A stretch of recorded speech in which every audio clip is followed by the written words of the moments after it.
All right, so it's 9:01. So hopefully we've got everyone joining now. Natalie, are we good? Is everyone Yep, here that's going to be keep going. here? Yes. Well, I Okay. mean, we're at 91, but we can start now. Okay. As more people join, if you can let them in, that'd be great. So I just wanted to start by saying good morning to everyone. I'm Allison Velarde. I'm one of the members of the OMTRA board, and I'd like to welcome you all to today's presentation on the farm property tax class tax rate program. So today we have with us Sarah Potts and Angela Carson from AgriCorp, and they're going to tell us a little bit about the program and some new features that have been added. Just as a reminder, we ask that you please mute your mics during the presentation so we don't have background disturbance. And if you have any questions or comments that come up, you have two options. You can either save them for the end of the presentation, and we'll kind of have like a question and answer period, or use the chat feature in Zoom to just put your question or your comment in the chat. And then at the end of the presentation, we'll kind of go back and review just to see if there's any questions that can be answered. All right, so I'll turn it over to Sarah and she can get started. Thanks so much. Thanks, Allison. Just wanted to start off by saying thank you for giving us this opportunity to join you for this webinar. As Allison said, I'm Sarah Potts. I'm a program development specialist with AgriCorp. So I'll be presenting, and joining me also today is Angela Carson, who's the manager of our program development and readiness group with AgriCorp. So we do appreciate you letting us join for this webinar once again to talk about the farm property class tax rate program, or farm tax as we sometimes call it, because it's a bit of a mouthful. We did share some of these materials at a conference in the fall, so I apologize if it's a little bit repetitive for some of you. But as Allison mentioned, we have made some enhancements to the program this year, so we just wanted to get out and kind of share the word about that. So we're here again to provide kind of an overview of the program for anyone who maybe isn't familiar, as well as to talk about some of the changes that we've recently made. So I'll just start off by giving some background on the program. So the intent or the purpose of the farm property class tax rate program is to provide a reduced property tax rate to eligible farm property owners, and that would be no more than 25% of the residential tax rate. And this in turn then would encourage that land to remain in agricultural use. Authority over the program and program policies lies with the Ministry of Finance, and the Assessment Act and the regulations under that kind of govern the program. There's a number of stakeholders involved in the delivery of the program. The Ontario Ministry of Agriculture, Food and Agribusiness oversees the delivery of the program, and they have delegated that responsibility to AgriCorp. So we're a provincial agency that delivers a number of agriculture-related programs on behalf of the province. And this it works quite well for producers because they do have sort of a one-stop contact for a number of agriculture-related programs. MPAC has a key role in terms of classifying and valuing properties, determining which are indeed like farmland properties. Municipalities are another key stakeholder in terms of applying the tax rate and collecting the property taxes. We also have the Assessment Review Board, as well as the Agriculture, Food and Rural Affairs Appeal Tribunal, who provides sort of a supporting role to the program in terms of providing like deadline extensions, hearing appeals, that sort of thing.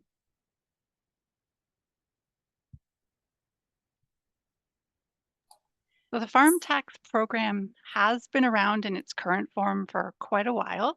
It's been in place since 1998 in its present form, and prior to that, it was the farm tax rebate program that was in place since 1970. There are eligibility requirements in place to make sure the tax benefits are received by owners of legitimate farm properties only. And again, the farm tax rate is no higher than 25% of the residential tax rate for the municipality. The municipality may choose to set a lower rate if they choose to do that. currently we have about 202,000 parcels of land in the province that MPAC has assessed as farmland. Of those, about 170,000 on an annual basis become eligible to be taxed at the farm tax rate.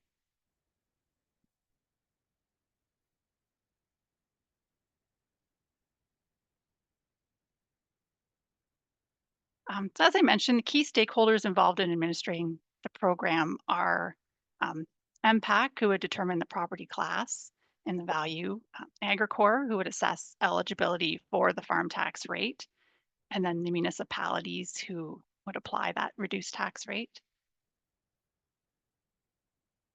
Just to provide a bit more detail on MPAC's role, MPAC would complete a property assessment to determine the classification and the value. And they do that through a combination of things like on-site inspections, gathering information from other sources, and they would use that to establish the value, and then to confirm if there are portions of that property that qualify as farmland. They'll report that information to Agricor, so we receive data from them on a monthly basis on the properties that they've determined to be farmland. And that would also include ownership information. Agricor then from that point forward would determine eligibility for the farm tax rate. And MPAC would then share that information back to the property owner through a property assessment notice, as well as with the municipalities through the assessment roll return. And after the roll return, they would assess those as, or provide the notification as a tax incentive approval letter. So any questions any property owners might have about valuations or classifications, those should be directed to MPAC and they will look into those. Agricorp's role in delivering the program is, again, determining if the property that MPAC has assessed as farmland then meets the requirements to be eligible for the reduced farm tax rate. So that's done through an application process. And I'll get into that in a bit more detail a bit later. Property owners who have any questions about the farm property class tax rate program, how they can apply, and then how to report any changes should contact Agricor for that. So this slide here just shows a visual that Agricor shares with property owners just to show kind of the collaboration that happens between the different stakeholders and to highlight who's accountable for what when it comes to administering the program.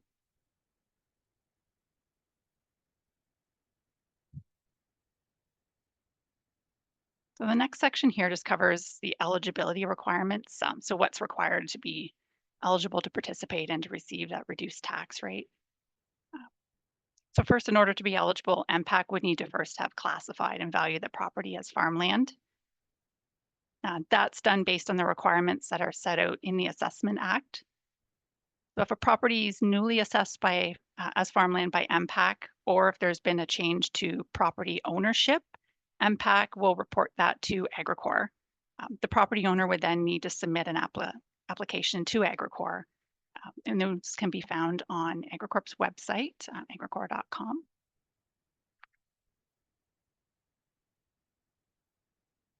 So the property also has to be actively farmed. That could be either by the property owner, by a tenant, or a combination of both.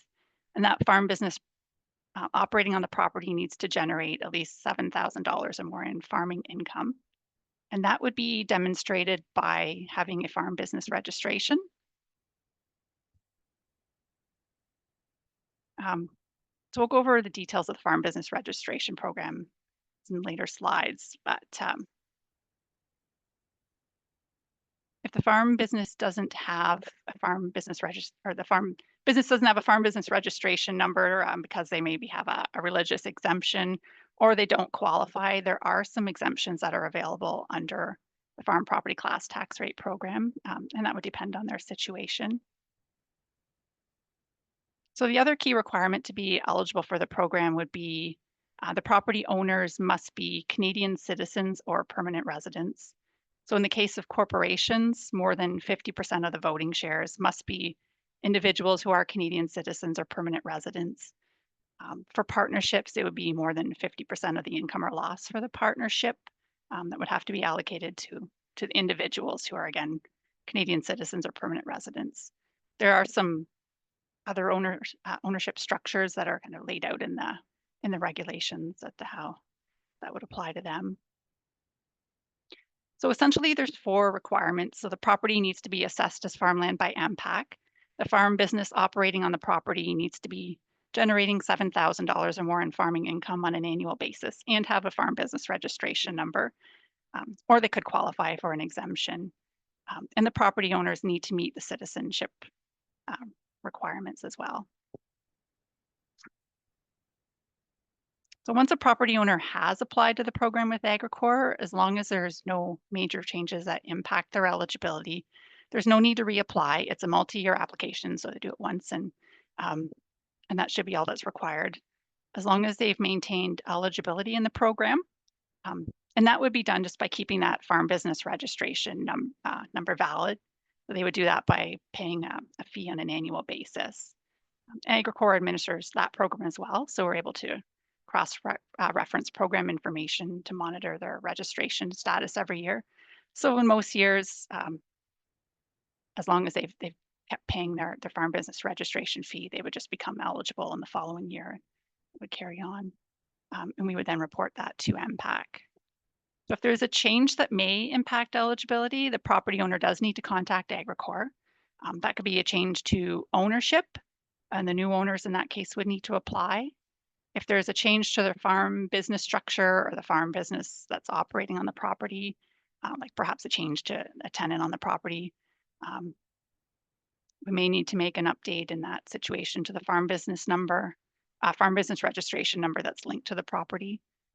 They may need to apply for an exemption if there's some reason they're no longer eligible for the farm business registration.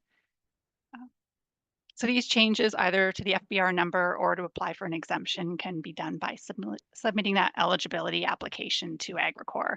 And again, that's available on our website.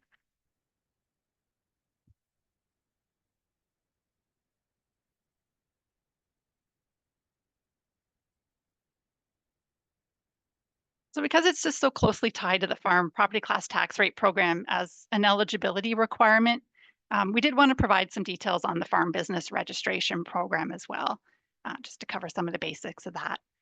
So any farm business that generates $7,000 or more of farming income per year is required to have an FBR number.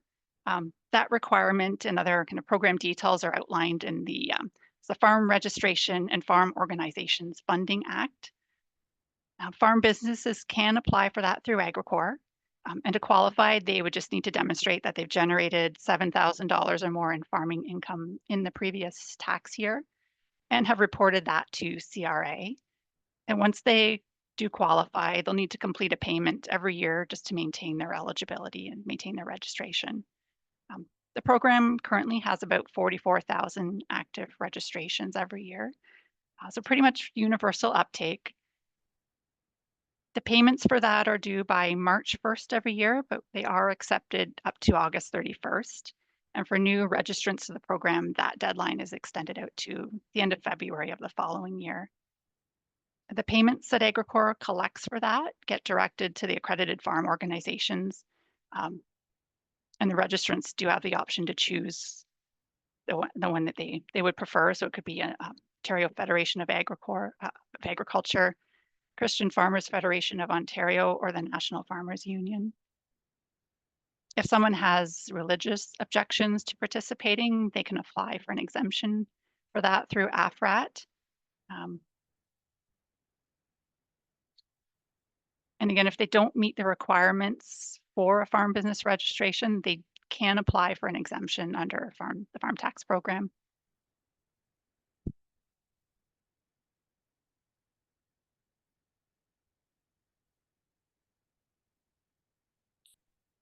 So there are some benefits to participating in FBR. Aside from eligibility for the farm tax program and membership with one of the accredited farm organizations, it also provides access to farm plates through MTO, as well as access to a number of initiatives under the Canadian Agricultural Partnerships and the Wildlife Damage Compensation Program.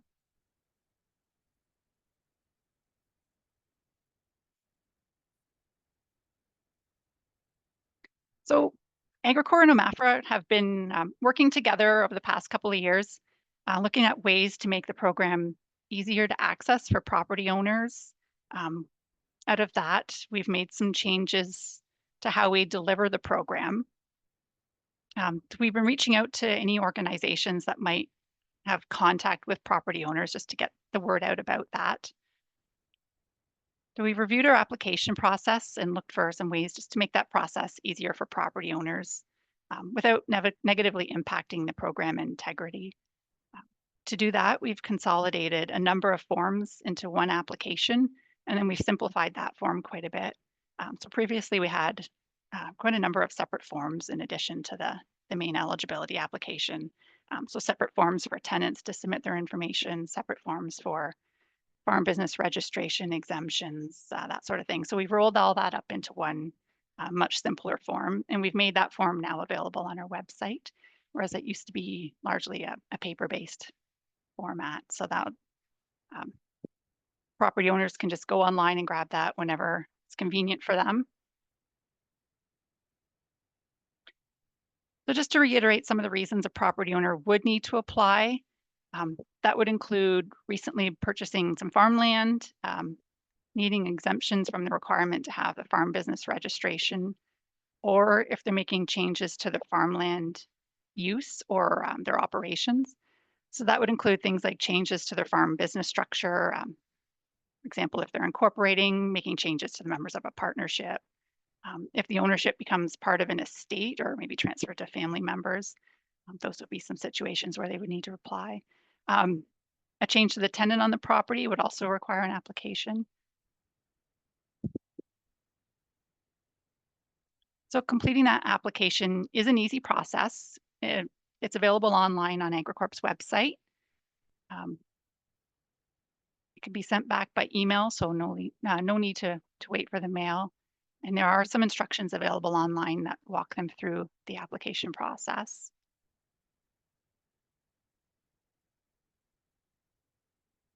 So aside from those changes to the application process, the program is essentially remaining the same in terms of eligibility requirements, the program policy, program timelines haven't changed. So property owners still only need to apply one time as long as there's been no changes and as long as they have maintained their eligibility and kept their farm business registration number active and paid on an annual basis.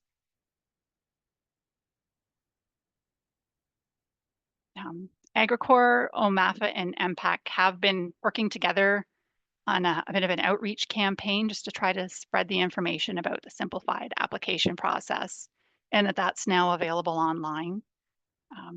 We've been sharing information with some key stakeholders, the accredited farm organizations, agricultural commodity groups, and municipalities, and then other people that might have contact with farm property owners like accountants and bookkeepers, the real estate associations, various law associations.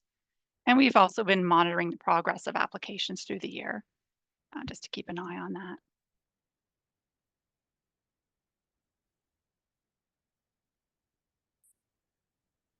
So the final piece we wanted to cover is just program timelines. These, they haven't changed. So MPAC reports to Agricor on a monthly basis pretty much throughout the year for all properties they've assessed as farmland. Agricor then uses that information to identify any changes. So we look at that information month to month to see if there's been any changes to ownership or anything else that might require reapplication to the program. Generally, applications would be submitted to Agricor in the year prior to the property tax year. So if, for example, MPAC reports a change to ownership in 2025, the property owner would need to apply for the 2026 property tax year. And we do assess those throughout the year as we receive them. A property owner could apply for the current tax year if they need to, so they could apply for 2025 in 2025. And that would have to be done on request through Agricor.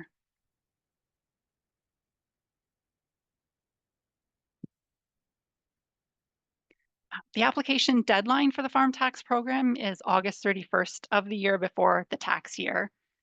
But the legislation does allow applications to be submitted up to the end of a property tax year. if the property owner wasn't able to submit that earlier, and they can demonstrate that there was a reason for that to the administrator.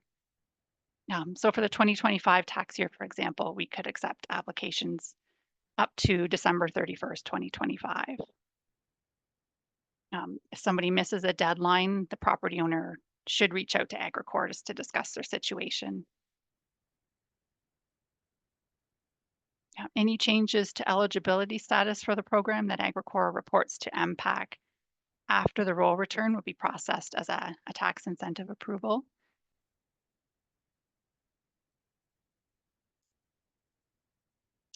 So just to review, applications are multi-year. They only need to be submitted once as long as there's no changes and as long as the property owner has maintained their eligibility, and generally that's done by keeping their FBR current.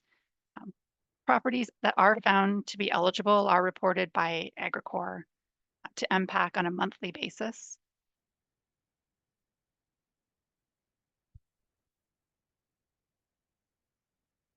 Agricor's workflow and processes for the program are pretty much all designed to process available applications prior to the final cutoff date to report to MPAC before the roll return. So essentially any applications that we have on hand at that point, our goal is to have those processed and reported to MPAC before that roll return period. Agricor's customer service objectives are to make it as easy as possible for our customers to do business with us. And part of that is helping them understand their responsibilities for the programs we deliver. So understanding things like deadlines, what's needed to apply, as well as how to maintain their eligibility. So our communication to property owners are, they're also designed to encourage them to submit their applications as quickly as possible, essentially. We don't want them waiting until the end of the tax year. Of course, we want those in as soon as possible. And we do issue reminders throughout the year, both through farm business registration and the farm tax program.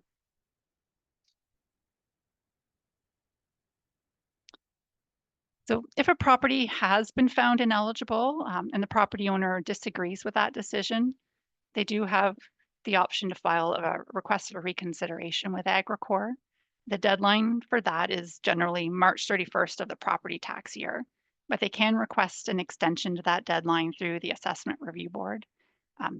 They could grant that up until December 31st of the tax year. If the request for reconsideration is declined, the next step for the property owner would be to file an appeal. So they'd file that with the Assessment Review Board, and that needs to be filed within 90 days of the decision date. And the appeal would then be heard by the Agriculture, Food and Rural Affairs Appeal Tribunal. There's also requests for reconsideration on the property classification or value could be completed by MPAC, and those could be accepted retroactively. So if these are approved by MPAC, they'll notify Agricor, and in those cases, we could be accepting applications for past tax years.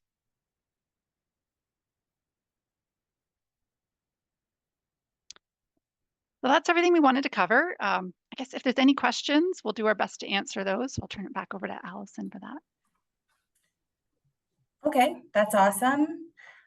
So I've been kind of looking at the chat. One question that did come up was, does Agricor visit the properties for inspection, or who is required, or who does that in this in the steps? That would be MPAC's responsibility. We don't do field visits. We would verify farming activity through the Farm Business Registration Program. So by paying that, completing that payment every year and keeping that that registration active, they're essentially attesting to the fact that they are still farming, still generating the income requirement. So that's what we look to on an annual basis to confirm that they are still farming. Okay. We also had another question. If we think a given parcel is not being actively farmed, even if the farmer is still a bona fide farmer with a valid FBR number, they are farming elsewhere but not on this parcel, who can address this? That could be reported, I think, either to MPAC or Agricor. Okay. How does Agricor confirm an applicant is a Canadian citizen or a corporation has over 50% of Canadian voting shares? What types of documents do you request from the applicant? So there is a requirement to attest to that on the application form. If there is a question about that, we can request a copy of the shareholder register. And we can review that to confirm the shareholders in that situation. Sorry, what was the first part of that question? How does Agricor confirm the applicant is a Canadian citizen or the corporation has over 50% of Canadian voting shares? Okay, so if it's an individual and their citizenship is in question, we could potentially ask for something like a copy of a passport. Okay. Again, that's generally an attestation process on the application, and we would look at that if there is some concerns there. Okay. For corporate property owners, the application process relies on a signed declaration that more than 50% of voting shares are owned by Canadian citizens or permanent residents. Since Ontario corporations are required by law to maintain an up-to-date shareholder registry, why isn't this document required with each application? And do you have I- thoughts on that? I think it is something we required in the past, and at this point we're looking at sort of a risk-based approach to that. So if there is any questions about the citizenship at this point now, we would request that. We've moved to more of an attestation basis with the application starting this year. So that is something we had requested with each one in the past, and now we're moving to more of an attestation base, and we would look at those, potentially a percentage of those each year. Mhm. So there's the possibility of, I guess, not necessarily an audit, but a verification of that. We would, in that case, if they were selected for that, we would request that documentation. Kind of as a follow-up to that subject, are there penalties or consequences beyond the removal from the farm property tax class rate program if it's discovered that they are not being truthful in their application? From our end, we would remove them from the program. Not sure what repercussions with the municipality may be. That may be dependent on the municipality and how they would want to manage that. From our end, we would just remove them from the program. Okay. We have a supplemental run from MPAC in June that contains multiple coding change items going from FT to RT, which looks like farms that have lost their farm status. So we must reverse their 2025 farm taxes and charge them residential taxes, which is higher. That's the question. So yes, and I feel that MPAC has, their process has been modified to provide those changes on one of the first sub runs of the year, to address any properties that did not submit the required documentation by the deadlines. Is that correct, Sarah? Yes, they did make a change to that. I believe that was put in place last year. Unfortunate they're not here to kind of share the details of how they do that, but essentially it used to be kind of the reverse of that. If somebody wasn't found eligible by the roll return, MPAC would remove them at that point. They would send them the property assessment notice that said that they were going to be taxed at the residential rate, and then notify the municipality as well. We're running into situations where they applied after that point, so after the roll return, and then went from residential to the farm tax rate after municipalities had been notified that they were going to be residential and then kind of set budgets based on that. So to prevent that from happening, MPAC made a change so that they would leave them in the program if they had previously been eligible for the farm tax rate, and then make that change a bit later in the year to hopefully capture a lot of those that had applied a bit later to the program. So in that case, it's not having such a negative impact, I guess, on municipalities where they're going from the farm tax or from the residential rate to the farm tax rate. That was the, I guess, the intent behind that change. Are there different provisions for beekeepers? Or Beekeepers. So beekeeping income, I believe, would be eligible for the farm business registration program. I'm not quite sure how that works on MPAC's end for property assessments. Beekeeping can be a bit different from other forms of agriculture. So yeah, unfortunately, MPAC's not here to answer how they would treat that. From our end, it would be considered eligible for farm business registration, but MPAC would have had to have assessed the property as farmland based on whatever their guidelines are that are laid out in the Assessment Act. So unfortunately, this, Rhonda, I feel this is the question came from Rhonda McIntyre. I feel like maybe it's kind of a two-part answer. You might want to reach out to your municipal representative from MPAC to discuss the assessment aspect of beekeeping.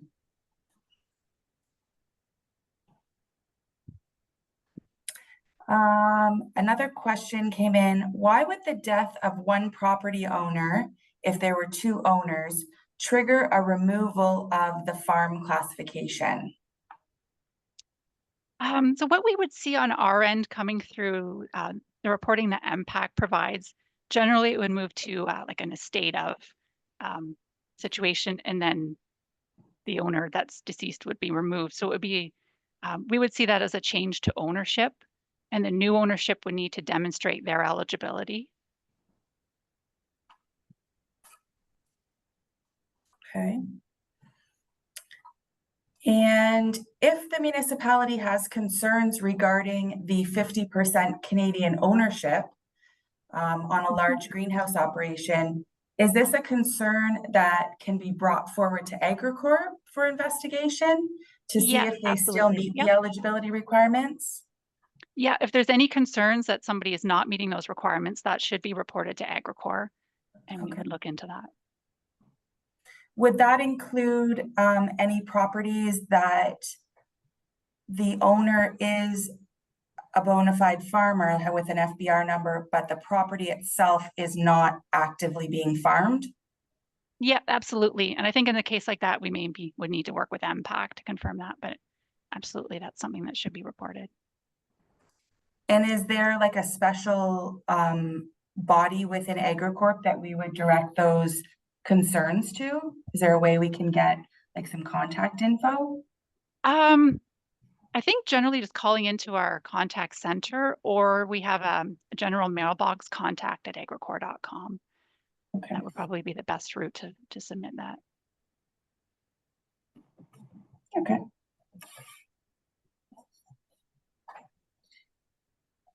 Is there anyone that's on the webinar that has any additional questions that you wanted to ask or more clarification on the answers that were received?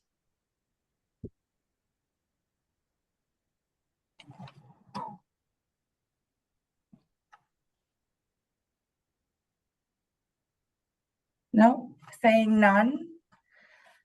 I feel like I'm super excited and I'm glad that you guys did come and share this with us. It's been a lot of useful information that we can pass on to, you know, property owners. So thank you so much, Angela and Sarah, for coming today and doing this webinar for us. Thank you for having us out. Oh, sorry. Opportunity. See the last question. No, sorry, I'm just reading the chat. Okay.